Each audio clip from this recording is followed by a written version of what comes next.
Salut à tous et à toutes, on se retrouve aujourd'hui pour une vidéo un petit peu particulière, une vidéo, comment je pourrais dire, réponse, entre guillemets, un droit de réponse que je me permets, suite à une vidéo de mon pote Kazazel1899.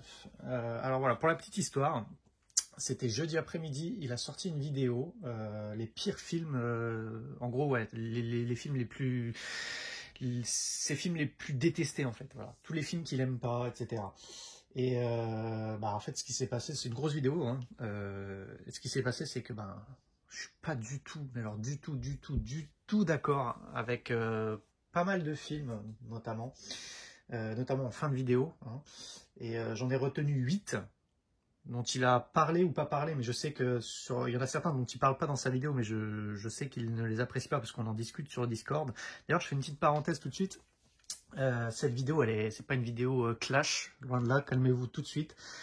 C'est plus une vidéo un petit peu humour en fait, hein, parce que il est au courant de toute façon que je vais faire la vidéo et je tiens absolument pas à le clasher, à juger, à voilà, chacun ses goûts encore une fois en matière de cinéma, bien heureusement, hein, vous me direz, mais voilà, c'est vraiment pas pour clasher ou pour chercher une embrouille, bien au contraire. Voilà, on est sur un Discord tous les deux avec d'autres passionnés de cinéma et de support physique et on rigole bien tous ensemble. C'est juste que voilà, ça m'a fait mal à mon petit cœur de cinéphile de voir ces films-là dans sa liste de films qu'il n'aime pas du tout. Et je m'étais dit, faut que je leur redore un peu le blason, quoi, parce que c'est pas possible de laisser passer ça. Mais encore une fois, il n'y a rien de haineux dans cette vidéo. C'est vraiment pour voilà, tourner sur un ton léger. Et puis voilà, quoi, pour éventuellement aussi, si vous avez vu sa vidéo, si vous voyez la mienne, comme ça vous pouvez dire, finalement, je vais peut-être essayer de les regarder, ces films, leur donner une chance. Parce que pour moi, les 8 films que je vais vous parler, c'est des bons films, voire des très bons films, voire pour moi des chefs-d'œuvre. Voilà. Fin de la parenthèse. Donc encore une fois, aucune animosité dans la vidéo. J'aimerais bien que ce soit pareil dans les commentaires, etc. C'est vraiment sur un ton léger que je tourne ça. Et d'ailleurs, je leur fais une petite dédicace à l'ami Kazazel. Allez voir sa chaîne. Allez voir sa vidéo, la vidéo en question. Moi, j'ai beaucoup rigolé, notamment au début. À la fin, je rigolais plus, je pleurais, hein, façon de parler, mais voilà. Fin de la parenthèse. On va commencer tout de suite. Donc, on va y aller crescendo sur cette vidéo, dans le sens où je vais commencer par les films qu'il n'a pas aimé, que moi j'aime bien. Et puis, plus ça va avancer dans ma vidéo, plus ça sera des films que moi j'adore. Voilà. Premier film, c'est Midsommar. Je crois qu'il lui a mis 2 ou 3 sur 10. Donc 2 sur 10, 3 sur 10, voilà, donc pour lui c'est vraiment un très mauvais film, et d'ailleurs il le dit assez honnêtement. Hop, alors Midsommar, moi il est là. Hop, donc je l'avais pris en édition limitée, donc il y avait les deux version longue et version courte. J'aime bien ce film, pour ce que je vais faire dans la vidéo, c'est que je vous donnerai moi ma note par rapport à son classement à lui, pour vous donner un ordre d'idée. Moi, Midsommar, c'est un film que je mettrais, je pense, j'hésite entre 6, je pense que ce serait 6, ouais, un bon 6 que je lui mettrais.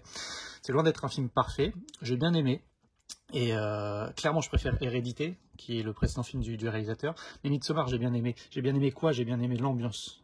C'est un film qui t'oppresse, mais voilà, il y a une tension, il est vraiment super oppressant, et ce que j'ai trouvé super intéressant, c'est que c'est pas un film d'horreur, ni un film d'épouvante, mais c'est un film, en fait, il fait tout le temps jour, c'est tout le temps baigné d'une lumière vraiment bleutée. T'as l'impression que s'il n'y avait pas de son dans le film, ni vraiment de scène un petit peu gore, parce qu'il y en a, t'as l'impression que ça pourrait être un film, voilà, avec la lumière du soleil, etc., un film joyeux, etc., mais pas du tout, c'est un film super angoissant, qui te met vraiment mal à l'aise, il y a des scènes qui sont vraiment malaisantes. Et à ce niveau-là, c'est super fort, quoi. Il y a cette espèce de contraste entre l'image et le propos, et qui est vraiment, moi, je trouve ça dingue. Et voilà, les acteurs, pour moi, ils étaient inconnus au bataillon. Je trouve qu'ils s'en sortent vraiment bien, notamment l'héroïne principale. Je me rappelle plus, absolument plus son nom. Mais voilà, quoi. Je trouve que les acteurs s'en sortent bien. L'histoire, elle est un peu longue. Ça, c'est un petit peu le défaut. C'est vrai que le film, surtout en version Director's Cut, je crois qu'il dure 2 heures... ouais, quasiment 3 heures, c'est vraiment énorme, hein. C'est vraiment énorme pour un film comme ça. Et 2h27 pour la version normale, donc le film est un peu long, c'est peut-être un de ses défauts, c'est-à-dire qu'au bout d'un moment, ça peut ennuyer, en fait. Voilà. Mais je pense que c'est un film qui est vraiment à voir, qui est vraiment à découvrir pour ce qu'il propose, c'est vraiment intéressant. Donc pour moi, Midsommar, quand je vois 3, ça ça me fait mal. Ça me fait mal. Mais voilà, je peux comprendre que ce soit un film qui ne plaise pas à tout le monde. Ensuite, un autre film. Il a parlé de Mise à mort du cerf sacré. Hop, que j'ai juste à côté. Tiens, c'est marrant. Hop, donc Mise à mort du cerf sacré, film de Yorgos Lanthimos. Moi, j'avais beaucoup aimé. Ça, c'est un film auquel j'aurais mis 7. J'avais vraiment bien aimé. Pareil, une grosse tension dans le film. Le jeu d'acteur est vraiment génial. Alors, c'est un thriller, hein, vraiment, mais un thriller vraiment très... C'est lent. Le rythme est vraiment lent. Il se passe pas, il n'y a pas d'action, il n'y a pas de... Voilà, c'est vraiment un thriller psychologique, en fait. Ouais, c'est ça. Et pour moi, le duo d'acteurs Kidman-Farrell, il est au top. Mais la vraie révélation, c'est hop, lui, la Barry Keoghan. Le mec, voilà, il a un jeu tout en retenue, tout en... Je fais passer énormément d'émotions dans son regard, dans son faciès. Et le mec, c'est un rôle de psychopathe qu'il a dedans. Hein. Et vraiment, on sent que... Limite, il ne joue pas, en fait. C'est limite, si la personne, tu la ressens pas comme ça, quoi. Et moi, j'adore ce film. Donc, le film de Yorgos Lanthimos, je disais, réalisateur grec qui a fait The Lobster et un peu plus récemment La Favorite.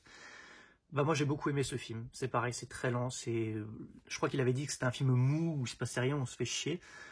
Je l'entends, mais moi, c'est des films à atmosphère, des films voilà, comme ça, hein, qui me plaisent beaucoup. Et vraiment, non, c'est vraiment un chouette film. Colin Farrell, c'est vraiment un rôle qui... Moi, je l'ai découvert dans ces rôles-là. Moi, Colin Farrell, pour moi, c'était plus un acteur un peu de blockbuster, entre guillemets, où... C'était pas un grand comédien, je trouvais, mais vraiment, là, dans ce rôle-là, il est vraiment bien... Il est vraiment bien, quoi. J'aime beaucoup Colin Farrell là-dedans. Donc ouais, pareil, un film à voir, je pense, qui plaira pas à tout le monde, mais vraiment un film à découvrir. C'est un film à atmosphère, hein, tout simplement, un film voilà, qui peut mettre mal à l'aise, mais qui est vraiment, vraiment chouette. Ça, donc moi, je lui aurais mis 7 sur 10. Hop. Ensuite, qu'est-ce qu'il a mis? J'ai pris mes notes, je regarde mes notes, hein, parce que... Hop, Ah oui, le fameux The Grand Budapest Hotel que j'ai mis où? Grand Budapest Hotel, je me rappelle plus où je l'ai mis. Attendez que je le retrouve. Ah oui, il est là. Hop, Wes Anderson. Alors Wes Anderson, je vous le dis direct, c'est un cinéma très spécial. Et ce film, de toute façon, est spécial. Ça fait longtemps que je ne l'ai pas vu, mais dans ma mémoire, je crois qu'il y a beaucoup de décors qui sont faux, en fait. Hein. Si je dis pas de conneries, hein, dans ma mémoire, il y a beaucoup de décors qui sont faux. T'as l'impression que c'est des décors en carton, etc. Et ça donne un petit charme au film, j'ai trouvé. Le casting, on y vient ou voilà. Alors je vous le montre comme ça, je vais pas tous les énumérer, hein, mais un casting, c'est dingue. C'est vraiment dingue le casting. Et franchement, les acteurs, on voit qu'ils s'en donnent à cœur joie, quoi. On voit qu'ils s'en donnent à cœur joie. Alors c'est une espèce d'enquête policière, si je dis pas de conneries. Et c'est très bavard comme film. C'est un film de Wes Anderson. Hein, la plupart de ses films sont comme ça. Mais non, c'est super bien joué. On sent qu'il y a dû avoir une bonne atmosphère sur le tournage. Les acteurs, ils se régalent. Et moi, ça m'avait bien plu. Je crois que je leur ai mis 7, je pense aussi. Un bon 6 ou un 7. Et ouais, non, honnêtement, c'est le genre de film, j'en regarderai pas tous les jours. C'est pas des chefs-d'œuvre pour moi. Mais ça fait du bien. Franchement, ça fait du bien. Ça change du cinéma ordinaire qu'on voit régulièrement. Et c'est des films atypiques ouais, je pense qu'ils doivent être vus au moins une fois, qu'ils doivent être essayés. Voilà, lui, il l'a essayé, il n'a pas aimé. On peut pas avoir que des bons goûts, hein, mais non, plus sérieusement, non, je pense que ouais, vraiment, il est à découvrir pour ceux qui ne l'ont pas vu. Et je peux comprendre que ça ne plaise pas. Mais non, ça reste un bon film. Moi, j'ai souvenir de quelques scènes qui sont une course-poursuite, je crois qu'il y avait, avec une descente à ski, ou je sais plus. Enfin, j'ai des souvenirs assez vagues du film, parce que ça fait longtemps que je l'ai vu. Ça doit faire 4, 5, 6 ans même. Mais non, j'en garde plutôt un bon souvenir. C'est un film atypique qui m'avait plutôt plu, qui m'avait bien plu même. Hop, le Grand Budapest Hotel. Donc là encore, c'est des films que lui n'a pas aimé, que moi j'ai bien aimé, mais c'est pas... Comment dire, c'est pas un scandale. On va y venir au scandale, ça va faire mal. Cazazel, prépare-toi. Le numéro 4, donc on continue à monter un petit peu là en pression, si je peux dire. Où est-ce qu'il est? Où est-ce qu'il est, notre ami? Notre ami. J'aurais dû préparer, hein, je me perds du temps pour rien là, avec mes conneries. Hop. The Place Beyond the Pines. Putain, Kaz. Putain, Kaz, tu déconnes, là. Hein. Là, tu déconnes. On franchit une step, là. Là, vraiment, franchit une step au niveau de mon classement. Moi, The Place Beyond the Pines, c'est un film que j'adore. Je lui mettrais 8. Je lui mettrais 8 sans problème. C'est vraiment une histoire qui m'a touché. Pour le coup, ce film-là, je l'ai vu il y a longtemps, mais je l'ai vu plusieurs fois, donc je m'en rappelle plutôt bien. J'ai adoré. J'ai adoré. J'ai trouvé que c'était un film émouvant. Je ne m'attendais pas au twist. À peu près... c'est super rapide, hein. Je vais pas spoiler, mais il y a un gros twist qui arrive au tiers du film à peu près, ou à la petite moitié du film. Ouais, je dirais plus au tiers du film. Je m'y attendais pas, quoi. Je ne m'y attendais pas, parce que quand tu vois le casting, tu te dis ok, mais en fait, au bout d'un moment, bah, tout va changer. Et ça, déjà, j'ai trouvé ça super fort, super couillu, parce que si t'es pas au courant du tout, bah, ça te met une petite claque quand même. Et la révélation à la fin, enfin vers la fin, j'ai trouvé ça génial, quoi. Oui, encore une fois, c'est un film qui est lent. Oui, encore une fois, c'est un film qui est, voilà, on peut dire mou. Mou, c'est péjoratif, mais je reconnais que c'est mou comme film. Mais putain, le cinéma, c'est ça aussi. Le cinéma, c'est pas que du Fast and Furious, c'est pas que ça. Enfin, voilà, je veux dire, il y a un moment, c'est pas que du Marvel. J'adore Marvel, hein, mais c'est pas que ça. Et ça, moi, ce genre de film, ça me fait kiffer, quoi. Le casting, il est top. Ryan Gosling, il est génial. Bradley Cooper, il est super dans le rôle. Eva Mendes, on la voit pas beaucoup, mais elle est très bien. Ray Liotta, quoi. Ray Liotta, c'est un mec qu'on voit quasiment plus. Mais à chaque fois qu'il est dans un film, le mec, il a un charisme de dingue, quoi. Avec sa gueule, là, enfin, c'est juste énorme. Il y a d'autres gros rôles encore, je me rappelle plus, mais non, c'est un putain de film. Oui, comment il s'appelle, Ben Middleton, je crois. Cet acteur, c'est pareil, c'est un acteur qu'on voit très rarement, qui a l'habitude des seconds rôles, mais c'est pareil, je trouve c'est un putain d'acteur, quoi. C'est un putain d'acteur. Et le film, j'ai trouvé l'histoire vraiment belle, vraiment un mélange de... Ouais, c'est principalement un drame, en fait, hein, mais voilà, la photographie, je la trouve magnifique. C'est vraiment, pour moi, un super film. Vraiment, The Place Beyond the Pines, ça a commencé à faire saigner mon petit cœur quand il en a parlé dans ses films détestés. Là, j'ai eu mal. Mais non, honnêtement, ceux qui l'ont vu, je sais pas, vous avez le droit de pas aimer, encore une fois, hein, chacun ses goûts. Mais moi, je suis obligé de le défendre, ce film, parce que c'est un film que j'aime d'amour, quoi. Il est vraiment, vraiment, vraiment top. Le réalisateur, c'est, je sais plus qui, c'est Derek Confidence, je crois, ou Confiance. Derek Confiance, un truc comme ça. Et non, vraiment génial. Je crois qu'il avait fait Blue Valentine juste avant. Et d'ailleurs, Blue Valentine, ça me donne bien envie de le voir, parce que c'est un réal que moi, maintenant, j'ai envie de suivre, quoi. J'ai envie de voir ses films, quoi. C'est un top film pour moi. Hop. Donc ça, c'était le 4e. Le 5e. Aïe, aïe, aïe, aïe, aïe, aïe, le 5e. Oh, le 5e, quoi. Le 5e, quoi. Old Boy. Il n'a pas aimé Old Boy. Je vais faire la petite parenthèse tout de suite. Alors, tu n'as pas aimé Old Boy de Park Chan-wook. Peut-être aimeras-tu le remake de Spike Lee. Remake, ma foi, assez honorable. Honnêtement, je préfère celui-là, mais j'aime bien celui-là. Honnêtement, il y a des remakes qui sont catastrophiques. Celui-là se défend plutôt bien. Alors, je sais pas si tu l'as vu, Kaz, je te conseille de jeter un petit coup d'œil, parce que déjà, de base, l'histoire de Old Boy, c'est la même. Ça, c'est adapté un peu plus au cinéma américain, cinéma occidental. Peut-être ça te plaira plus, mais déjà, l'histoire de base, elle est géniale, quoi. Donc, essaye celui-là. Peut-être que tu kifferas.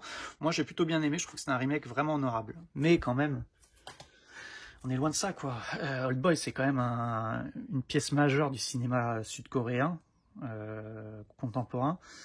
Et c'est vrai que c'est un film qui a marqué quand même. Je sais plus quand est-ce qu'il est sorti, c'est 2010 ou je sais plus dans ces eaux-là, quoi. Mais c'est quand même un sacré film, Old Boy. Je sais pas. Enfin, pour te dire, moi, je l'ai en premium, donc c'est un film que j'ai vraiment beaucoup aimé. C'est un 8 pour moi, clairement. Et voilà, quoi. Alors oui, les films coréens déjà de base c'est spécial, mais bon, faut faire l'effort, quoi, d'essayer de voir un petit peu autre chose. Encore une fois, je comprends que ça ne puisse ne pas plaire parce que c'est quand même assez spécial, hein, voilà. Mais le twist il est quand même dingue, quoi. C'est un on en parlait avec quelqu'un d'autre sur le Discord. C'est quand même un des gros twists de l'histoire du cinéma, quoi. Ça fait froid dans le dos quand même, hein. La révélation, etc. Mais voilà. Puis bon, le jeu d'acteur genre, je me rappelle plus du tout son nom à l'acteur, mais il est habité, quoi. Il est clairement habité, le mec, par son rôle, quoi. Et c'est vraiment, il y a des scènes cultes, quoi. La scène de combat là quand il sort de l'ascenseur, la filmée, enfin c'est juste, elle est juste magnifique, quoi. Donc ouais, non, Old Boy. Je sais plus combien tu l'avais mis, je crois que c'est un 3. T'as dû dormir la moitié du film, Kaz, hein. Faut se réveiller, c'est pas possible. Old Boy, c'est du tout bon. Hop, ensuite, Qu'est-ce que j'avais mis? Aïe. Alors lui c'est pareil, lui c'est un film que j'adore d'amour. The Children of Men, Alfonso Cuarón. Alors pour vous la faire simple, pour moi c'est le meilleur film de science-fiction d'anticipation de ces dernières années, même c'est mon préféré en fait. Quand je dis science-fiction, c'est enfin non, là en l'occurrence c'est de l'anticipation, hein. C'est pas de la pure science-fiction. C'est pas dans l'espace, c'est pas en 2000, voilà, vous voyez là c'est plus de l'anticipation, film dans 2027. Ça se passe, et je trouvais le pitch de base, il est génial, même si on a déjà vu ça dans des œuvres littéraires, etc. C'est simple, c'est les femmes ne peuvent plus avoir d'enfants. Bah donc l'humanité elle est condamnée à mourir en fait, parce que s'il n'y a plus de descendants, bah, petit à petit les hommes disparaissent, mais il y a personne pour prendre la relève derrière. Ce que j'ai adoré dans son film, c'est la réal, quoi, clairement. C'est filmé la majeure partie du temps, caméra à l'épaule, t'as l'impression que c'est filmé limite comme un documentaire. L'une des premières scènes du film, c'est l'espèce d'attentat là dans la rue de Londres, filmé à hauteur d'homme, c'est juste dingue, ça te met un coup de pression direct, ça te rentre dans le film direct, et c'est ça qui est génial, t'as l'impression que c'est réel, quoi, ça se passe dans la vraie vie, quoi. Il n'y a pas de dinguerie au niveau de... C'est de la science-fiction, mais... Tu sens que c'est proche, quoi. C'est dans un futur proche, quoi. Il n'y a pas de voitures qui volent, des trucs de dingue. C'est voilà, on sent toute la misère du monde. C'est un monde qui est au bord de l'extinction. Il y a les rôles. Donc il y a Clive Owen, c'est un acteur que j'aime pas spécialement. Je l'aime bien, mais c'est pas ouf. Et Clive Owen, je trouve qu'il est génial dans le film, hein, tout en retenue, tout en voilà. Il est habité par la cause qu'il veut défendre. Donc lui, son but, c'est il a découvert une femme qui a un enfant. Et il veut tout mettre en œuvre pour la sauver, quoi, pour lui permettre de s'enfuir, parce que forcément la femme qui a eu le bébé, elle attise la convoitise d'hommes, et pas toujours pour le bien, quoi. Julianne Moore, vraiment bien, et Michael Caine, j'ai adoré dans son rôle de junkie, un peu retraité dans sa cabane au fond des bois, là, j'ai trouvé ça génial, quoi, j'ai trouvé ça génial. Et le film, voilà, c'est encore une fois filmé un peu à la manière d'un documentaire, un peu sur le terrain, tout ça, j'ai trouvé ça vraiment top. C'est un film que j'adore. Moi, c'est clairement un gros 8, voire limite 9. C'est, encore une fois, dans le genre science-fiction d'anticipation, c'est mon film préféré. Pour la petite anecdote, c'est un film que j'avais vu, je crois que quand il était sorti, donc vers le début des années 2000, peut-être en 2005, dans ces années-là. J'avais bien aimé sans plus, et je l'ai revu il y a peut-être 5-6 ans. Et j'ai dit, ah ouais, non, c'est un petit chef-d'œuvre dans son genre, c'est un petit chef-d'œuvre, quoi. Vraiment, Children of Men, c'est à voir et à revoir. Voilà. Ceux qui l'ont vu, n'hésitez pas, tous les films là dont je parle, n'hésitez pas à vous donner votre avis, hein, si c'est des films que vous n'aimez pas, comme Case, ou des films que vous adorez, comme moi. Et là, on va passer au 7 et au 8. Alors là, le 7 et 8, là, on franchit une autre marche. Alors là j'étais au bout de ma vie, quoi, quand il a parlé de ces deux films-là. Non, il n'en a pas parlé. Je dis des bêtises, il n'en a pas parlé. Mais je sais qu'il les aime pas parce qu'on en a discuté dans le Discord. Donc sachez que Kazazel n'aime pas les deux derniers films que je vais vous parler. C'est une honte. Bombarder sa chaîne de pouces rouges, de commentaires agressifs. Non, je rigole, bien entendu. Ne faites pas ça. Mais non. Les deux films là, on va commencer par Birdman de Iñárritu. Donc, les fils de l'homme, c'était Cuarón, Alfonso Cuarón. Birdman, c'est González Iñárritu. Je crois que le mec, il a un problème avec les Mexicains. Je sais pas, il aime pas les faritas, ou je sais pas. Enfin, il a un problème avec les Mexicains, faut croire. Hein. Birdman, j'adore ce film. Donc là, les deux derniers films, donc celui-là, c'est un 9, clairement 9 sur 10 pour moi. C'est un de mes films préférés que j'ai vu ces dernières années. C'est un petit bijou. Premièrement, la prouesse de réalisation, quoi. Le plan séquence du début à la fin. Je vous arrête tout de suite, je sais que c'est pas un vrai plan séquence.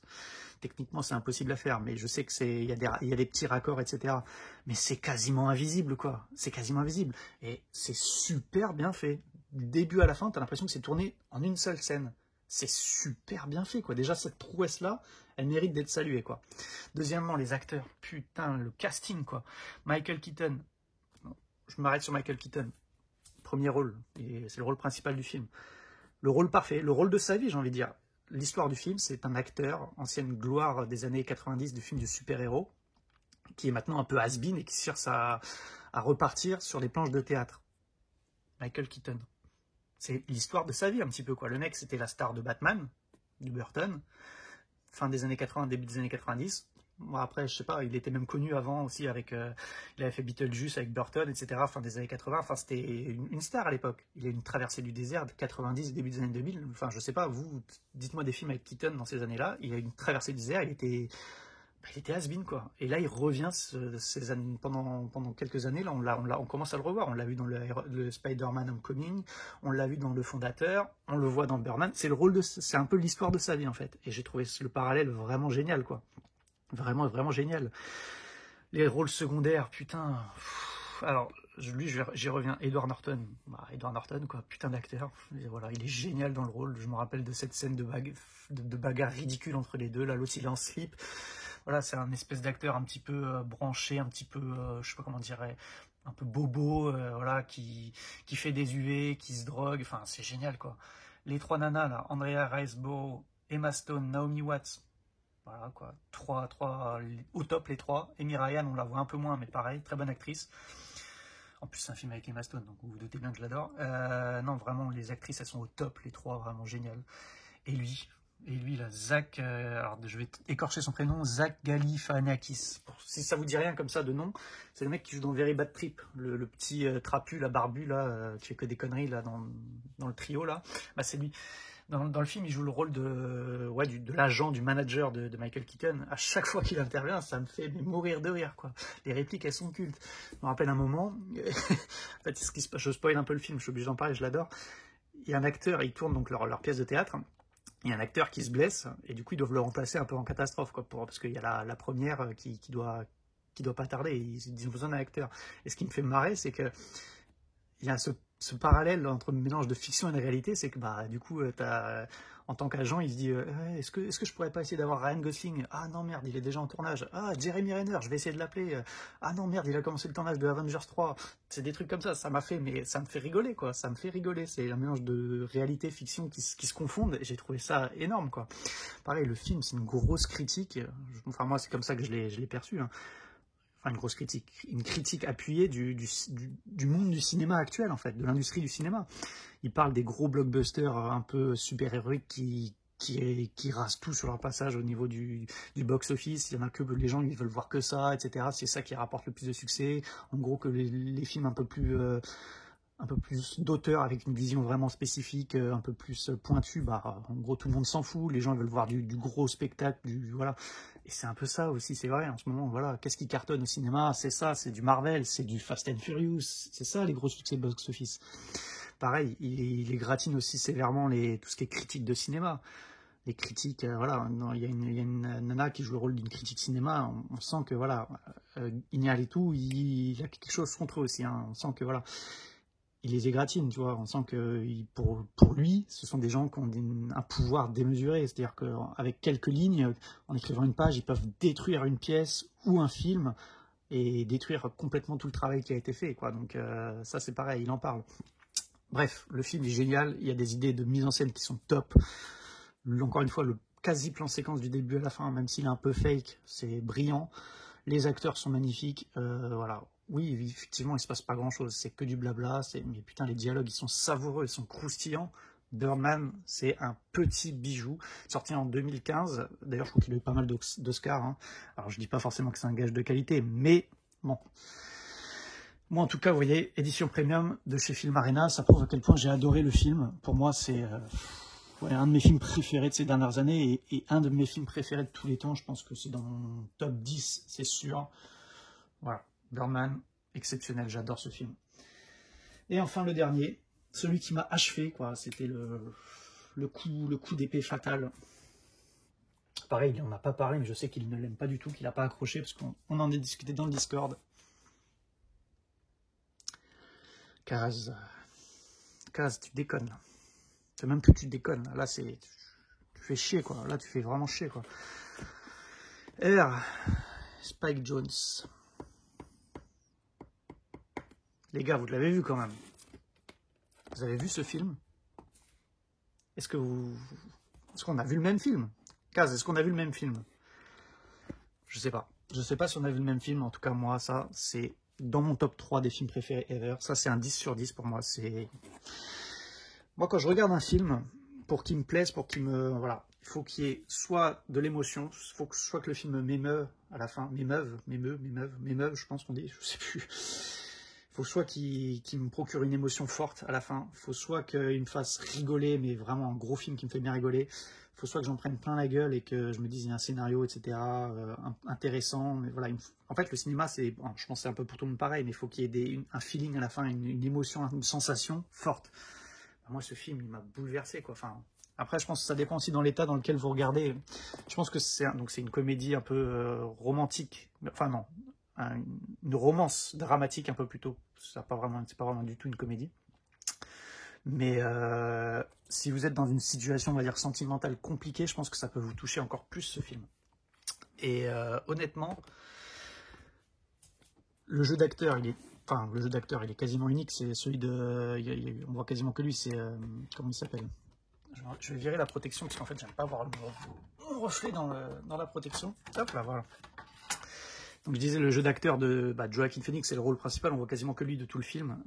Il est vraiment bien, quoi. Phoenix, de toute façon, c'est un putain d'acteur, il sait tout jouer. Et là, il joue le rôle d'un mec dépressif qui vient d'avoir une fin de relation qui pensait que c'était l'amour de sa vie, la fille, et voilà, c'est fini.